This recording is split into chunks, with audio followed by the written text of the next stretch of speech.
la clase, ¿ya?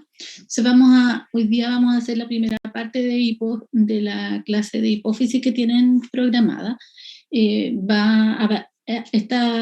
orden y el contenido de las clases ha variado un poquitito, pensando en que sea un poquito más amigable y más sintomático para ustedes. Así que vamos a hacer una clase de introducción de hipófisis que va a contener muchos elementos que vamos a ver después en los ejes pertinentes. Así que vamos a hacer una clase de generalidades. Quiero recordarles que la hipófisis es una glándula que es embriológicamente proveniente de dos áreas embriológicas, tanto del estomodeo, que es la adenohipófisis, como como del sistema nervioso central, ¿cierto? De ambos ectodermos finalmente, pero de dos áreas embriológicas distintas, y por lo tanto tienen, junto con el desarrollo embrionario, un desarrollo de células distintas y además una red de circulación independiente. De esta manera, la hipófisis está constituida por una adenohipófisis y una neurohipófisis o hipófisis anterior y posterior, y está relacionada con el cerebro e íntimamente en contacto a través del hipotálamo con el córtex. El hipotálamo, este sector del cerebro, que es de los más antiguos, regula muchas de las funciones de la hipófisis por su contacto con aferencias del exterior y también desde los órganos de los sentidos, pero también de sensores internos como la regulación de la presión arterial, del sistema nervioso autónomo, de la osmolaridad, etcétera, que regulan a su vez los pulsos que regulan la hipófisis, tanto la hipófisis anterior como la posterior. Estas regulaciones de los núcleos hipotalámicos que están rodeando prácticamente la eminencia media, que es el sector donde sale el infundíbulo de la hipófisis, están constituidos por núcleos que están a su vez constituidos por grupos de neuronas que secretan su neurosecreción, es la que regula, es la primera neuroregulación de los sectores que regulan la hipófisis. Esta neuroregulación permite entonces una serie de neurohormonas que a su vez son secretadas en el hipotálamo y liberadas al sistema porte hipoficiario. De esta manera, la hipófisis es la primera regulación que se produce sobre ella. Es cierto que la hipófisis además recibe hormonas y por lo tanto regulación por feedback desde la periferia también en forma totalmente independiente, pero la regulación o hipotálamo hipoficiaria o neurohipoficiaria es la que determina los ciclos circadianos y la ciclicidad de estos ritmos mantiene la salud de la secreción hormonal. Y digo esto porque muchas veces no es que se altere la concentración relativa de las hormonas, sino que se pierde la ciclicidad. Y esta ciclicidad es importante para mantener la función. De manera que la relación entre el hipotálamo y la adenohipófisis es tan importante como la relación del hipotálamo con la neurohipófisis, que también lo vamos a ver separadamente. Pero vamos a ver en primer lugar algunas cosas generales de manera de que podamos asegurarnos que revisamos lo necesario ahora y vamos entonces en este recuadro está la expresión y regulación de las hormonas de la adenohipófisis y están las principales hormonas que produce la adenohipófisis. Estas por factores están determinados por varios elementos, tanto las células corticotropas que secretan ACTH, fundamentalmente a partir de una prohormona que es la proopiomelanocortina que produce la adenohipófisis y es la que regula el eje corticotropo. el eje somatotropo o las células somatotrofas, que son las más abundantes en la adenohipófisis, secretan hormona de crecimiento, que es un polipéptido, ¿cierto? Todas estas hormonas son polipeptídicas. Las células lactotrofas, que son las segundas células más abundantes en la adenohipófisis, producen prolactina, que también es un péptido, y las tirotrofas producen TSH, así como las gonadotropas producen dos hormonas. Esta es la única el grupo de células que producen dos hormonas al mismo tiempo por el mismo estímulo, la FSH y la LH, tanto en hombres como en mujeres. Ambas células sí producen una hormona polipeptídica que es a diferencia de la anterior, es una glucoproteína que tiene subunidades alfa y beta, que es importante recordar porque las comparten con otras glucoproteínas también. Estas hormonas, la propiomilanocortina, la GH, la prolactina, la TSH y la FSH y LH, son estimuladas por factores estimuladores en el hipotálamo, que son el CRH para la propiomilanocortina sobre las células corticotropas, pero también la vasopresina, y algunas otras citoquinas regulan la liberación de propiomilanocortina. En cambio, la somatotrofina, las células somatotropas que liberan GH, son reguladas por dos factores de estimuladores, que es la GH-RH o grelina. En algunas partes sale como GH-relina, como estimuladora de la hormona de crecimiento. Y a su vez es inhibida por IGF-1, que es el producto final del eje, y la somatostatina. Los glucocorticoides, por su parte, inhiben a las células corticotropas para la producción completa de propiomilanocortina. Las células lactotrofas son estimuladas potentemente por los estrógenos periféricos, también por el TRH, que es el factor estimulador de TSH. Y por varios péptidos, en particular el péptido intestinal vasoactivo, y es inhibida selectivamente por la dopamina, como factor estimulador, como factor liberador desde el hipotálamo, liberador pero inhibidor de la prolactina. Las células tirotropas son estimuladas por el TRH, el factor estimulador hipotalámico de hormona de TSH, y son inhibidas por las hormonas periféricas T3 y T4, pero también por la dopamina, la somatostatina y los glucocorticoides inhiben la producción de TSH. Y finalmente, el gen RH es estimulado, la LH y FSH es estimulado por GnRH, que es el factor liberador de gonadotropinas, o también llamado LH-RH, que es estimulado por las activinas y también por los estrógenos. Y es inhibido también por esteroides sexuales y por la inhibina.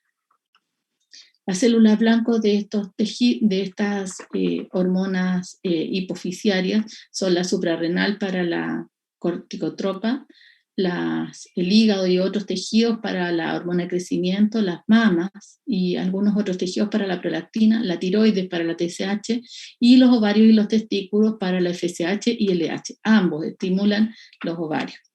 Tienen efectos trópicos que tienen que ver con la producción de esteroides, la corticotropa, la liberación de IGF-1 e inducción de crecimiento, y un efecto metabólico de antagonismo de la insulina para la somatotropa, la producción completa de la síntesis de leche para la prolactina, la síntesis y secreción de hormona tiroidea para la TSH y la producción de esteroides sexuales, crecimiento folicular, maduración de las células germinales y espermiogénesis en los hombres para la LH y FSH.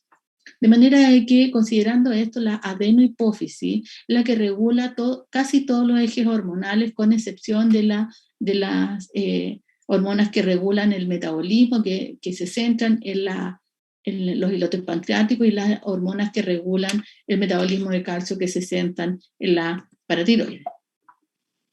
Estas hormonas, entonces, que son reguladas fundamentalmente por estos factores liberadores hipotalámicos y que se liberan al plexo de la adenohipófisis y estimulan o inhiben a las células de la adenohipófisis, regulan todas las funciones orgánicas.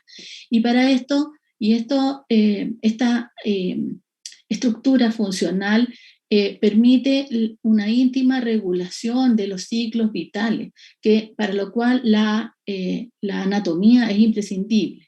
Esta anatomía se tiene que mantener preservada, ya que la alteración de la anatomía va a producir cambios importantes.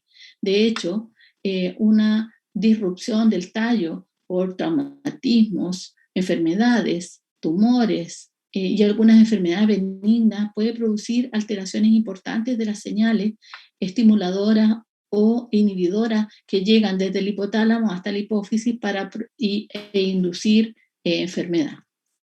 Esta característica anatómica hace que esta intrincada relación entre el hipotálamo y la hipófisis se deba mantener indemne para mantener la funcionalidad de la hipófisis. Y manteniéndose la funcionalidad de la hipófisis, también la funcionalidad de todos los ejes. Las células que liberan ADH y oxitocina se encuentran predominantemente en el hipotálamo anterior y se llaman células neuroendocrinas solamente porque son capaces de secretar una hormona siendo la estirpe de la célula que la produjo una neurona. Pero también las células que producen factores estimuladores e inhibidores de la adenohipófisis son células neuroendocrinas, son neuronas modificadas que producen una neurosecreción que es liberada al plexo que irriga la hipófisis anterior. Este plexo que irriga la hipófisis anterior, que corresponde a la arteria hipofisiaria superior, forma los vasos portales largos y cortos que irrigan a la adenohipófisis y son ramas de la carótida interna, al igual que la arteria hipofisiaria inferior y posterior, que también proviene de la carótida interna. Por lo tanto, todas las alteraciones que afecten a la carótida también pueden producir cambios vasculares en la hipófisis, dificultando las señales que provienen del hipotálamo hasta la hipófisis.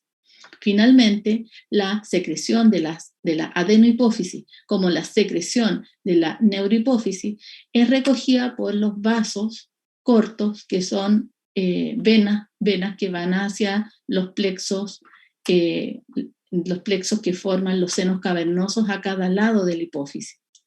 Y estos deben estar indemnes también para mantener la funcionalidad hipofisiaria.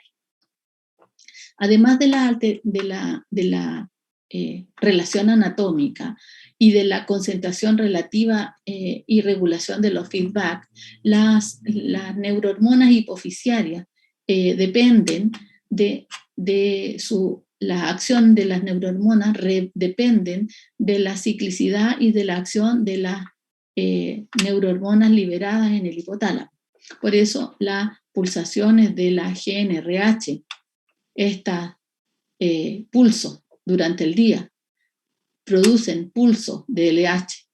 Los pulsos el cambio de la pulsación o el cambio de la ciclicidad también del GnRH por efectos biológicos reguladores, produce cambios en la ciclicidad y pulsación del LH y de esa manera también cambios en el efecto del LH. Por ejemplo, el aumento de prolactina de producción por parte de la adenohipófisis por distintas situaciones que vamos a ver un poquito más adelante, no produce una inhibición directa de la liberación de GnRH. Lo que hace es modificar la pulsación. En vez de tener estos ciclos tan frecuentes, disminuye los ciclos. Y esta disminución de los ciclos, aunque no se produzca una disminución de los niveles plasmáticos o liberación de GnRH, es suficiente para producir una modificación de la pulsación del LH y con eso se produce una inhibición de la ovulación e inducción de fertilidad. Esto es importante porque es una de las razones por las cuales se produce, por ejemplo, el reposo ovárico durante el embarazo. El aumento de la prolactina y del lactógeno placentario producido en la placenta inducen estas acciones que son fisiológicas, por cierto. Pero también estas pueden ser patológicas cuando se producen en condiciones en ausencia de embarazo, por ejemplo. Entonces, entendido esto, la hipófisis puede sufrir enfermedades cuya patogenia es múltiple. Las alteraciones que pueden producir un hipopituitarismo, que así se llama la disfunción de la adenohipófisis, son varias, son múltiples, vamos a ver las más importantes y explicar cuál es la patogenia. El hipopituitarismo consiste en una disminución de la acción de alguna de las hormonas que se produce en la hipófisis. Y esta puede ser producida tanto porque se está afectada los factores estimuladores que no llegan hasta la hipófisis, como también puede ser producida porque las células de la hipófisis están dañadas, afectadas, ausentes, infartadas, etc. Bien, este hipopituitarismo, así se llama la disminución de la producción de hormonas hipofisiarias de la adenohipófisis, y panhipopituitarismo se llama a la afección completa de la hipófisis, es decir, incluye la afección de la liberación de hormonas de la neurohipófisis. Es decir, una persona que tiene un panhipopituitarismo tiene un hipopituitarismo anterior y posterior. Bien, así que las causas de hipopituitarismo pueden ser por relación con la anatomía, que está primero, porque hay defectos en los factores de transcripción, que en general se produce por enfermedades genéticas, displasias o aplasias hipofisiarias, que son enfermedades congénitas. Pero también puede ser porque hay tumores con los que nacen los niños, que son tumores congénitos, encefaloceles, que pueden afectar la unión entre la hipófisis y el hipotálamo. También pueden ocurrir por síndromes de silla turca vacía, es decir, de causa primaria. Los niños nacen con una ausencia de una alteración congénita en la cual la hipófisis está comprimida. Y varios trastornos hipotalámicos congénitos, dentro de los cuales el Prader-Willi y el Kallmann son probablemente los más importantes. En estos casos puede haber hipopituitarismo solamente para un eje hormonal, como por ejemplo en el Kallmann, que vamos a ver cuando veamos hipogonadismos, hipogonadotropos. En estos casos, la deficiencia de producción de GnRH se debe, por ejemplo, a la falta en el Kallmann de la migración de las células gonadotropas en el desarrollo embrionario. Vamos a ver eso con calma. También el hipopituitarismo se puede deber a causas traumáticas, en particular las extirpaciones quirúrgicas por tumores o por condiciones traumáticas propiamente tales, la radioterapia y traumatismos craneoencefálicos del cual ya hablamos. Perdón. Más adelante, una de las causas más frecuentes de enfermedad o hipopituitarismo son los secundarios a tumores. Los tumores, varios de ellos benignos, pueden producir hipopituitarismo, ya sea porque comprimen o reemplazan el tejido glandular de la adenohipófisis, produciendo una disfunción de varios de los ejes. Los más frecuentes neoplasias son las adenomas hipofisiarios, que son en general tumores benignos. Pero también existen otros tumores como los germinomas, ependimomas, gliomas, que son malignos, muchos de ellos, que muchos de ellos no se asientan necesariamente en la hipófisis y que pueden comprimir la hipófisis y producir disfunción de la hipófisis por alteración de la relación entre el hipotálamo y la hipófisis, comprimiendo el tallo hipofisiario o la hipófisis misma. Así como el craneofaringioma, que es un tumor hipotalámico propiamente tal. Otros tumores son mucho más raros. Dentro de los adenomas hipofisiarios, que son los tumores, la tumorogénesis más frecuente en la hipófisis, hoy en día se sabe que los tumores que son no productores, es decir, no producen ninguna línea hormonal propiamente tal, son los más frecuentes. Probablemente un 55% de los tumores de la hipófisis corresponden a tumores que no son productores de hormonas, sino que producen alteraciones, ya sea por compresión o por ocupación de lugar. Pero el otro 45 a 50% de los tumores producen síntomas porque producen un exceso de hormonas, este tumor produce hormonas y en el exceso de producción pueden producir compresión del resto de las células de la adenohipófisis y por este medio producir hipofunción. Esto, dentro de estos grupos, los tumores más frecuentes son los que producen prolactina. Es decir, hay una tumorogénesis, un clon celular de células lactotropas y por lo tanto tienen un origen adenomatoso. Es un origen de las mismas células lactotropas, por lo tanto tienen receptores también para dopamina y tienen también receptores estrogénicos. Son tumores benignos que producen una considerable liberación de hormona de la prolactina y producen síndromes clínicos característicos del exceso de hormona prolactina. Esto, por lo tanto, produce característicamente un síndrome que se llama hipogonadismo y galactorrea. El exceso de prolactina en presencia de estrógeno va a producir galactorrea en las mujeres y ocasionalmente en algunos hombres cuando se presenta. Pero lo que más produce es hipogonadismo, por eso esta alteración, como altera la ciclicidad del gen RH, va a producir en las mujeres un reposo ovárico, es decir, van a dejar de ovular porque va a inhibirse la liberación de LH. Y esto va a hacer que tengan un síndrome que se llama amenorrea galactorrea. En los hombres, ¿sí?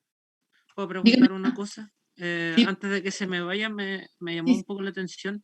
¿Sí? Me gustaría preguntar si es más común el síndrome de hipersecreción de PRL por adenoma o si es más común por traumatismo o por el corte del tallo hipoficiario. Lo que sucede es que es más frecuente con los adenomas productores de prolactina. En general, un adenoma produce mucha más prolactina que la que se produce por disfunción del tallo. Y esto hace que el síndrome clínico asociado es mucho más florido.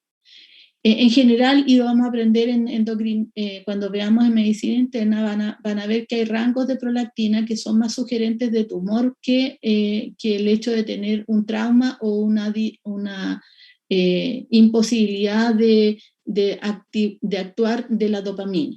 En general se establece en 100 nanogramos por ml, o por litro, perdón, de prolactina el nivel que es más probable que sea un tumor propiamente tal. Bien, las mujeres que usan anticonceptivos pueden tener también hiperprolactinemia, porque como dijimos, la prolactina puede ser estimulada por los estrógenos, de manera que naturalmente las mujeres que toman anticonceptivos orales, la gran mayoría tiene estrógenos y progesterona, tienen hiperprolactinemias leves. Y esta hiperprolactinemia, junto con el exceso de estrógenos, produce un reposo ovárico. Sin tener suficientes niveles de prolactina como para producir galactorrea propiamente tal. Entonces esto tiene que ver un poco con la concentración relativa que es capaz de producir, y en general los tumores son los que producen una mayor cantidad de prolactina. No sé si contesté tu pregunta. Sí, muchas gracias, doctora. Bien, entonces es cierto lo que preguntas tú y agradezco lo que dices, porque hay otros tumores, por ejemplo, los tumores que producen hormona de crecimiento, como los que están en tercer lugar ahí, que son productores de GH, son grandes tumores. Para que lleguen a producir síntomas son de tamaño considerable, generalmente macroadenomas. Consideramos un macroadenoma un tumor que mide más de 1 centímetro, 10 milímetros, y un microadenoma un tumor que mide menos de 10 milímetros, 1 centímetro. Por lo tanto, los tumores de hormona de crecimiento, por sus características de acción de la hormona, producen síntomas muy tardíamente porque han crecido mucho antes de producir síntomas. Son tumores que no son muy activos, no producen tanta hormona de crecimiento. Por lo tanto, cuando vienen a producir problemas, los problemas que los producen más bien son porque este tumor tan grande está comprimiendo otros grupos celulares y por lo tanto producir disfunción de la liberación de estas hormonas. Y por eso cada tumor tiene sus propias características, estamos hablando en general, de a poquito van a ir aprendiendo algunas otras cosas y algunos otros elementos que son distintivos. ¿Bien? Entonces, hablamos que de todos los adenomas, los más frecuentes son los no productores, y de los productores, que son un poquito menos frecuentes, un poquito menos del 50%, los lactótrofos son los más frecuentes, y también en orden los somatotropos, los corticotropos, y después muchos otros que producen hormonas menos frecuentemente, como los que producen gonadotrofinas, son poco frecuentes, y también existen tumores que producen TSH, existen algunos que producen que son mamosomatotropos, que producen tanto prolactina como GH, también menos frecuente. Y de estas células nulas que dice aquí abajo son los que no producen hormonas, que son no productores, ¿ya? Estos producen insuficiencia hipofisiaria. Como ustedes ven, los síndromes clínicos son producidos por estos tumores que producen hormonas, producen exceso de hormona, por lo tanto no producen una insuficiencia hipofisiaria, no producen un hipopituitarismo, sino que producen enfermedades por exceso. Estos producen entonces lo que habíamos dicho, un tumor que produce exceso de hormonas, produce hipogonadismo galactorreal, el exceso de prolactina, produce acromegalia o gigantismo, el exceso de hormona de crecimiento, produce enfermedad de Cushing, el exceso de ACTH, produce tirotoxicosis, el exceso de TSH. Pero junto con esto, estos tumores, al crecer, comprimen al resto de las células de la hipófisis y pueden inducir hipopituitarismo del resto de las células, es decir, un aumento de la prolactina puede producir una disminución de la liberación de TSH, por ejemplo, y un hipogonadismo. ¿Comprenden? Tenemos en el mismo lugar un exceso y una deficiencia. Por lo tanto, cada vez que se produce disfunción en la hipófisis es necesario analizar cada uno de los ejes para ver su estatus vital. Bien. También la hipófisis puede sufrir hipofunción por enfermedades infiltrantes o inflamatorias. Existen las hipofisitis, igual como habíamos hablado en las generalidades de que podían haber enfermedades autoinmunes que afectaran las glándulas, la hipófisis también puede ser afectada por enfermedades autoinmunes. Es poco frecuente, pero puede ocurrir. Y varias de las enfermedades infiltrativas, en particular la granulomatosis, como la sarcoidosis y la histiocytosis X, pueden producir infiltración más bien hipotalámica, que es posible produzca disfunción hipofisiaria. También algunas enfermedades por depósito, como la hemacromatosis, pueden producir insuficiencia hipofisiaria o hipopituitarismo. Una alteración importante y relativamente frecuente, que hasta tiene nombre en algunas condiciones, son las enfermedades vasculares que afectan a la hipófisis. La apoplejía hipofisiaria es una condición, es un infarto de la hipófisis que se puede producir cuando la hipófisis está hiperplasiada, como ocurre durante el embarazo. Durante el embarazo, fisiológicamente, la hipófisis se hipertrofia e hiperplasia, creciendo inclusive al doble de su tamaño.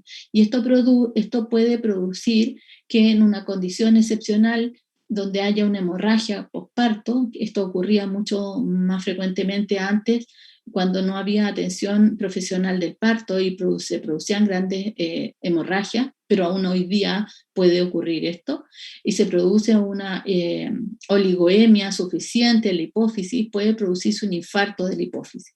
Esta situación de hipopituitarismo, no PAN, hipopituitarismo, afecta a la hipófisis anterior, solo la de la hipófisis, y se llama síndrome de Sheehan. El Sheehan es un hipopituitarismo secundario a una hemorragia postparto. Se llama Sheehan porque fue descrito por este médico y se produce por un infarto, y característicamente las mujeres que lo sufren por esta insuficiencia hipofisiaria tienen el recién nacido, pero nunca le dan leche. Y eso es clave en la historia clínica. No son capaces de producir prolactina. Por eso ahí está relacionada con el embarazo, esta apoplejía hipofisiaria. También puede ocurrir esto cuando algunas personas tienen tumores en la hipófisis grandes y sufren, por ejemplo, son sometidos a una cirugía de otra índole sin saber que tienen este tumor en la hipófisis, y pueden también tener una apoplejía. Generalmente se acompaña de cefalea importante y de síntomas asociados neurológicos, los compromisos vasculares. Es raro que hayan arteritis, pero también pueden ocurrir infartos secundarios a esto. Y finalmente la hipófisis también puede sufrir daño por infecciones. ¿Ya?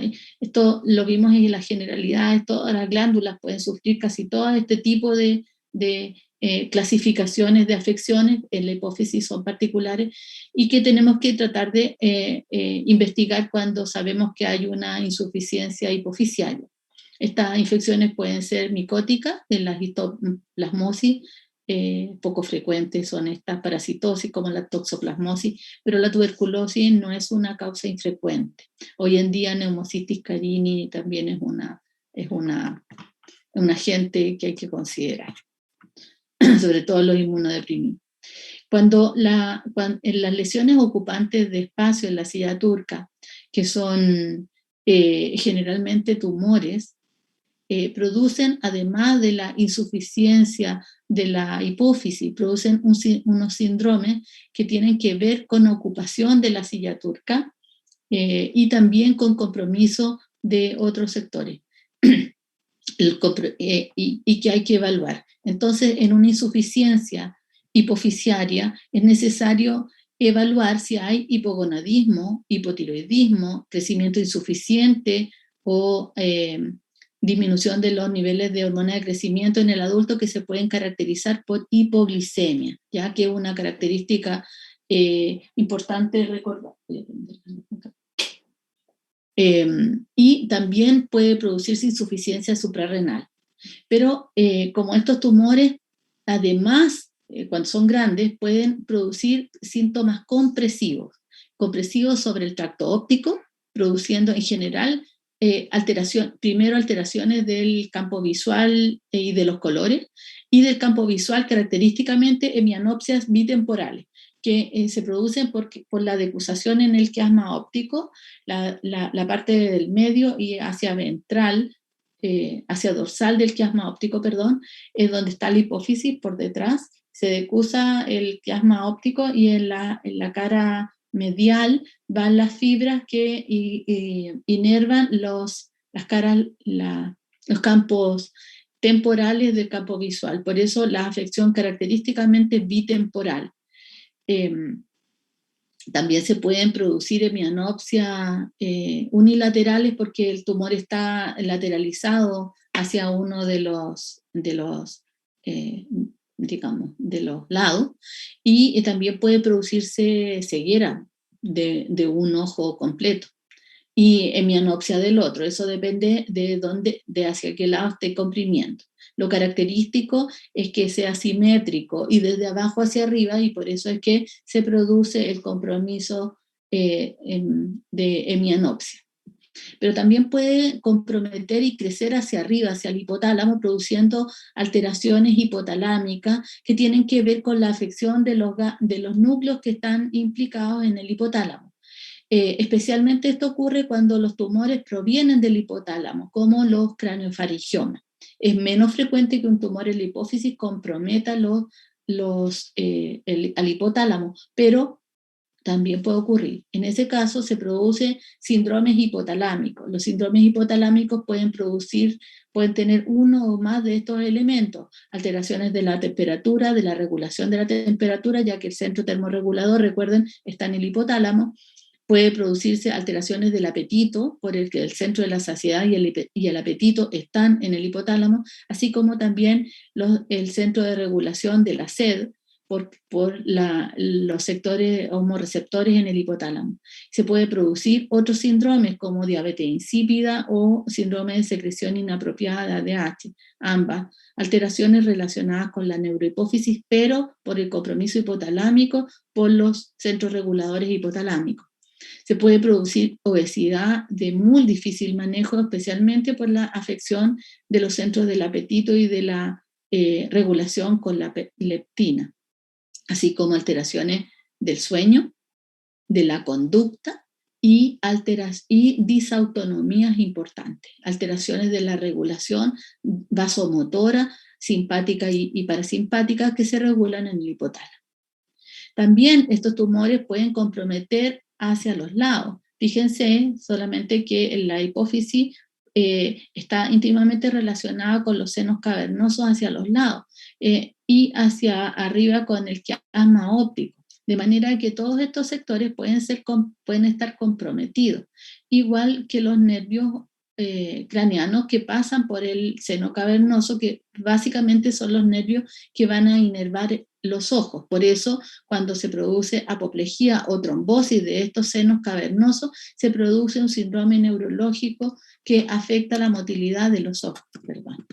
Entonces, el compromiso de los senos cavernosos puede producir oftalmoplegia, con o sin ptosis o diplopia por compromiso del tercero, del sexto o del cuarto o de todos, dependiendo del compromiso. Y esto de entumecimiento se refiere a quemosis y estasia venosa en el ojo. También puede producirse en casos muy excepcionales cuando el tumor crece mucho hacia el frontal, anosmia o trastornos de personalidad, y muy excepcionalmente alteraciones como cefalea, hidrocefalia y psicosis y demencia, solamente en casos de compromisos muy extensos, cosa que es poco frecuente porque generalmente los síntomas son mucho más llamativos, muy llamativos cuando por la producción de hormonas. Y como les digo, es raro que crezcan tanto estos tumores, pero por supuesto siempre hay excepciones a la regla. Por la ubicación de estos tumores, en general el abordaje del tumor es transesfenoidal. Como se muestra aquí, el enfrentamiento de la mayoría de ellos hoy en día es por vía transesfenoidal. Se ubica el tumor y se atraviesa el seno esfenoidal para abordar directamente la hipófisis y no se hace transcraneal como se hacía antiguamente. Bien, y esto se hace por vía laparoscópica hoy día con excelentes resultados. Les puse aquí solamente para que tengan una relación de las pruebas para la insuficiencia hipofisiaria, ya que habíamos hablado que la hipófisis puede sufrir daños y producirse insuficiencia de la secreción de estas hormonas. Como no sabemos si esta insuficiente liberación de hormonas se debe a que está dañada la hormona misma producida por la hipófisis o está afectada la liberación de la hormona estimuladora hipofisiaria, ya que no podemos medir directamente en el plasma el CRH, el GNRH, el TRH, porque se liberan en pequeñísimas concentraciones, usamos test funcionales para saber cuál es la respuesta. Solamente les voy a dar un ejemplo.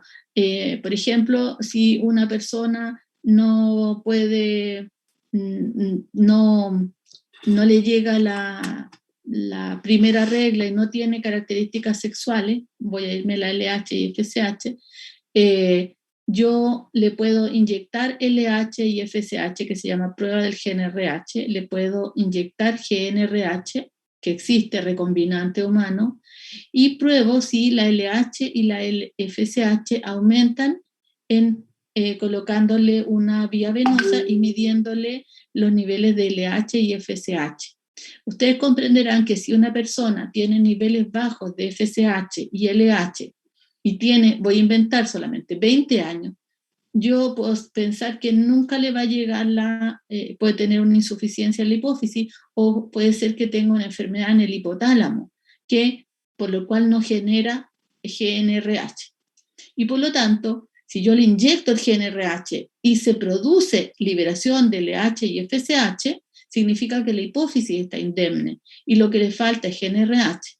Por eso, aquí está la prueba del GNRH. En la mayoría de los adultos la LH se eleva, y para cada una de las hormonas, de los ejes hormonales, existe una prueba funcional para saber si es la hipófisis la que está enferma o en realidad es el hipotálamo que está disfuncionando. Muchas veces nos acercamos a esto porque no podemos medir directamente las concentraciones hormonales, y lo que medimos es el resultado de la acción. Esto se llama pruebas funcionales y es uno de los elementos clínicos más importantes en endocrinología clínica. No voy a entrar en detalle, esto no es una cosa para que ustedes se la aprendan, ni siquiera los becados de endocrinología, de medicina interna, los de endocrinología sí, pero los becados de medicina interna tienen que manejar esto con detalle. Se los coloco solamente para que tengan una idea de cómo usamos los test funcionales, es decir, vemos cómo debería funcionar esto para acercarnos a la regulación de los ejes y a las enfermedades. Eso es lo que les quería mostrar hoy día, conversar con ustedes. Vamos a seguir el día jueves, van a tener clases conmigo también, vamos a seguir con esto, viendo en particular algunos excesos, particularmente enfermedades por exceso, y particularmente